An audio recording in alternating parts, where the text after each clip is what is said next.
Ти вже чув? З'явилось чимало нової інформації по Chrono Odyssey з геймплеєм. Хоча десь у закутку свідомості щось пишіть «Це пререндер! Це пререндер!». Насправді гра виглядає на диво добре. Тож давай подивимось, що ж там таке нам готують. Почнемо з сюжету та світу гри.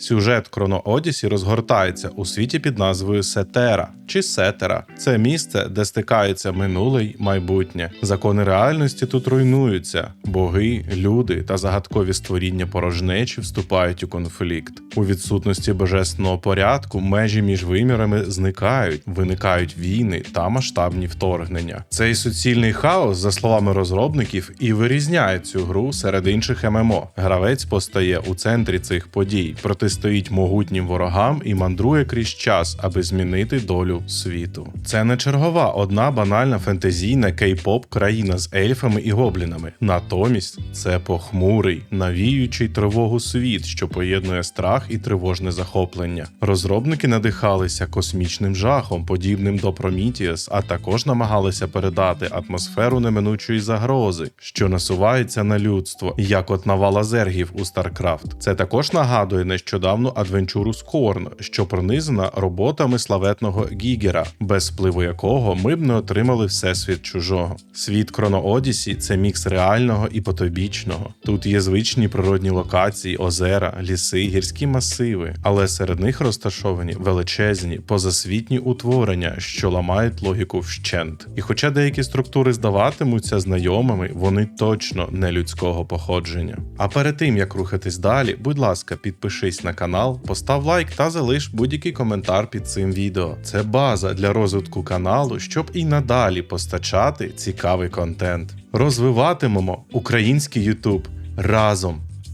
Гайда далі.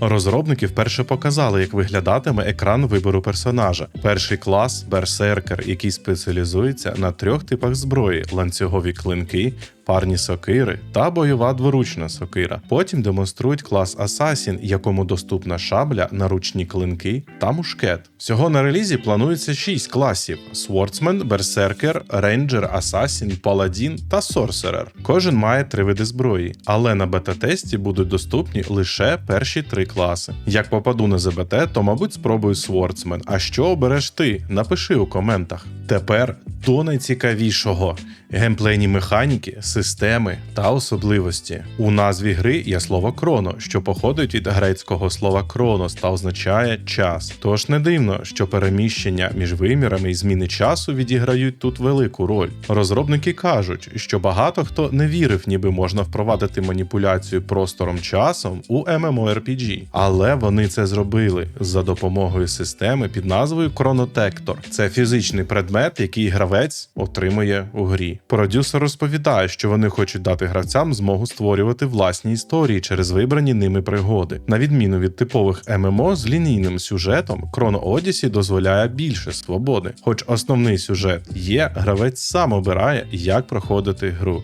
З Chronotector можна бачити залишки минулого або підглядати у майбутнє, відкривати приховані шляхи. Але все це не лише про пригоди та дослідження. У системи є й бойові функції. Наприклад, в Discord FAQ розробники згадали здібність Time Reversal. Вона дозволяє зафіксувати точку в просторі-часі і повернутися до неї через кілька секунд із тими самими здоров'ям, маною та ресурсами. Це схоже на здібність мага, коли ти активуєш уміння, а через 5 секунд повертаєшся в попередній стан. Цікаво, що все це працює без зупинки часу для інших гравців. Можна навіть уявити бульбашки часу, де уповільнюються снаряди або тимчасово завмирають вороги. Важливо, що такі фішки не шкодять мультиплеєру, хоча було б цікаво побачити реалізацію зупинки часу для інших гравців на локації. Слова словами, а треба буде на власні очі побачити, як ця система буде працювати Насправді, ще одна нетипова для корейських ММО деталь – масштаби. Хоча Chrono Odyssey – це повноцінний open world, акценти зроблено на грі у малих групах. Ти починаєш сам.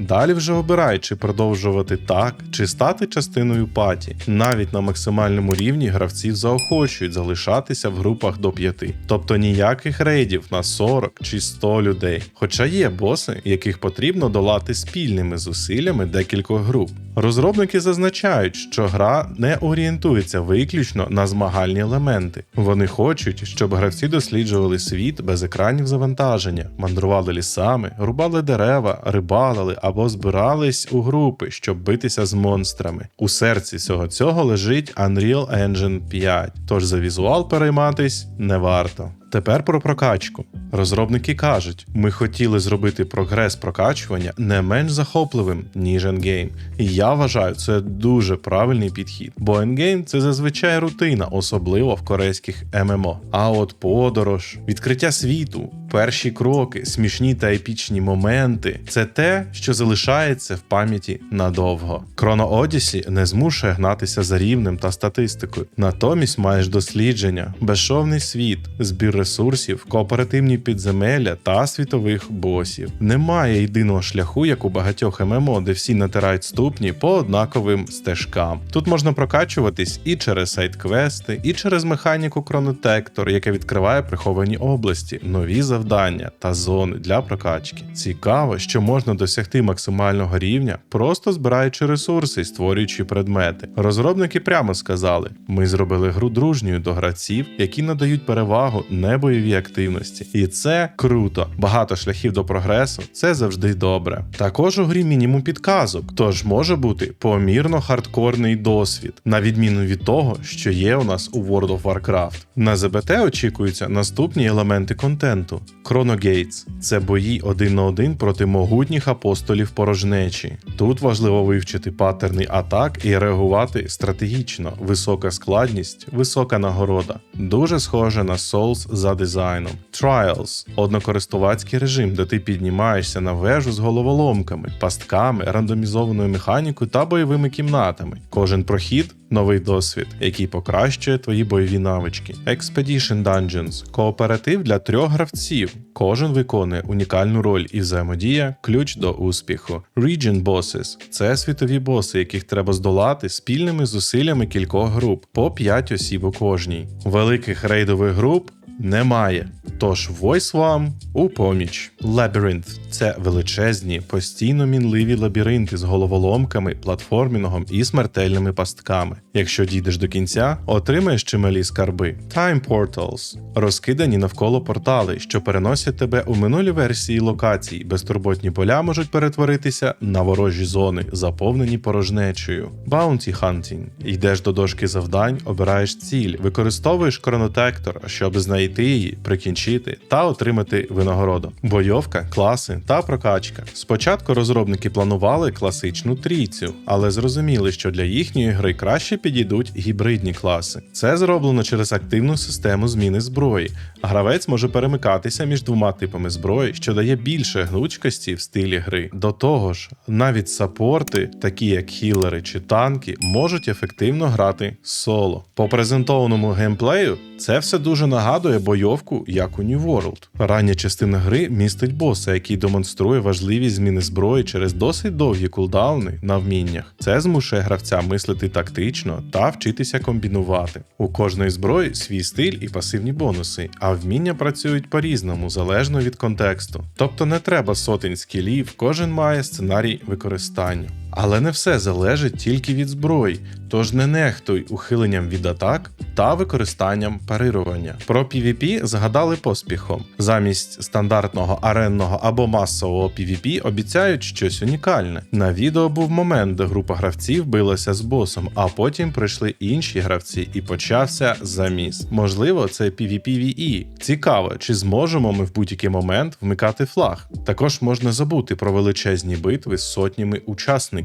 Гра має на це інші плани. Компактні. Система прокачки спорядження класична для корейських ММО. Базовий айтем, ресурси, зачарування, ризики. Швидше за все, буде і шанс невдачі. Розробники сказали, що ризики зменшено, щоб догодити західній аудиторії, але повністю їх не прибрали. Наразі невідомо, чи може предмет зламатись або зменшити свій рівень. Чекаємо на нові подробиці стосовно всього цього. І про монетизацію. Обіцяють, що гра не буде pay to win, бо орієнтована на глобальний ринок. Але видає її Kakao Games. А якщо ти грав у ММО від Kakao, ти знаєш, як це зазвичай буває. Тому скепсис доречний. І нарешті про бету. Так, вже в червні цього року. Точної дати поки нема, але що нам почекати 2-3 тижні, еге ж? Мета ЗБТ – не показати ідеальну версію гри, а зібрати фідбек, особливо щодо мультиплеєра. На тесті анонсовано контент з відкритого світу, а також Chrono Gates, Trials, Expedition Dungeons і Region Bosses. Тож хочеш, біжи на сторінку Steam